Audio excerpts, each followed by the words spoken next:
இன்றைக்கி நம்ம என்ன பார்க்க போகிறோன்னா பன்னீர் சீஸ் தோசை தாங்க பார்க்க போகிறோம். வாங்க என்னோடய ஸ்டைலில் எப்படி செய்கிறதுன்னு பார்க்கலாம். இது செய்கிறது ரொம்ப ஈஸி. வீட்லேயே நீங்கள் ஒரு டைம் செஞ்சு பார்த்துட்டு கமெண்ட்டில் எனக்கு எப்படி இருக்குதுன்னு சொல்லுங்கள்.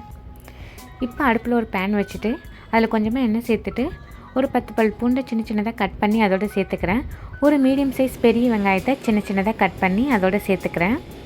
வெங்காயத்தை நல்லா வதக்கி விட்டுக்கலாம். வெங்காயம் ரொம்ப நேரம் வதங்க தேவையில்ல, கொஞ்சம் ஒரு 5 நிமிஷம் வதங்கினா போதும். இப்போ அது கூடவே ஒரு சின்ன தக்காளியை கட் பண்ணி இதோடு சேர்த்துக்கிறேன்.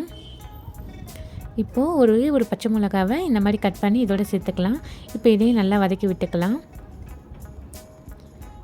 இது எல்லாத்தையும் கலந்து விட்டுட்டு இப்போ இதுக்கு தேவையான மசாலாவை இதோடு சேர்த்துக்கலாம்.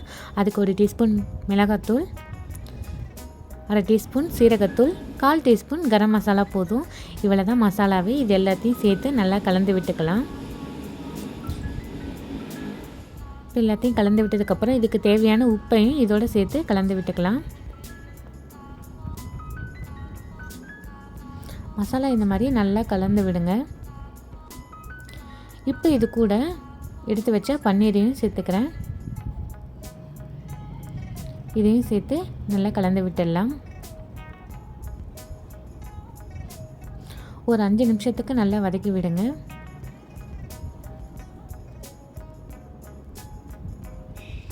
அவ்வளோதாங்க. இது கூட கொஞ்சமாக கொத்தமல்லி போட்டு இதை நம்ம தனியாக எடுத்து வச்சுக்கலாம். இப்போ ஒரு தோசைக்கல் எடுத்து வச்சுட்டு மீடியம் ஃப்ளேம்லேயே வச்சு தோசையை நல்லா ஊற்றிக்கோங்க. இது மேலே நான் நெய் சேர்த்துக்கிறேன். ஒரு பக்கம் வெந்ததும் மறுபடியும் நம்ம திருப்பி போட்டுக்கலாம். பாருங்கள், இந்த மாதிரி நம்ம திருப்பி போட்டுட்டு மறுபடியும் ஒரு திருப்பி இது கூட எடுத்து வச்ச சீஸை மேலே போட்டுக்கிறேன். இப்போ நம்ம செஞ்சு வச்சுட்ட பன்னீரை இது மேலே நம்ம எடுத்து வச்சிடலாம்.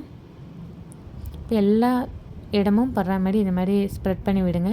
இப்போ இது மேலேயும் நம்ம ஒரு கைப்பிடி அளவு சீஸ் போட்டுக்கிறேன். அவ்வளோதாங்க.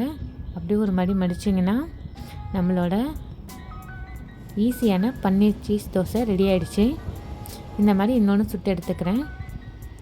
பாருங்கள், இது உள்ளெல்லாம் நல்லா வெந்திருக்கும். பாருங்கள், பார்க்கவே சூப்பராக இருக்குது. இது உங்கள் வீட்டில் ட்ரை பண்ணி பார்த்துட்டு எப்படி இருக்குன்னு சொல்லுங்கள். இந்த வீடியோ பிடிச்சா லைக் பண்ணி ஷேர் பண்ணுங்கள். என்னோடய சேனலை மறக்காமல் சப்ஸ்கிரைபும் பண்ணுங்கள். தேங்க்யூ.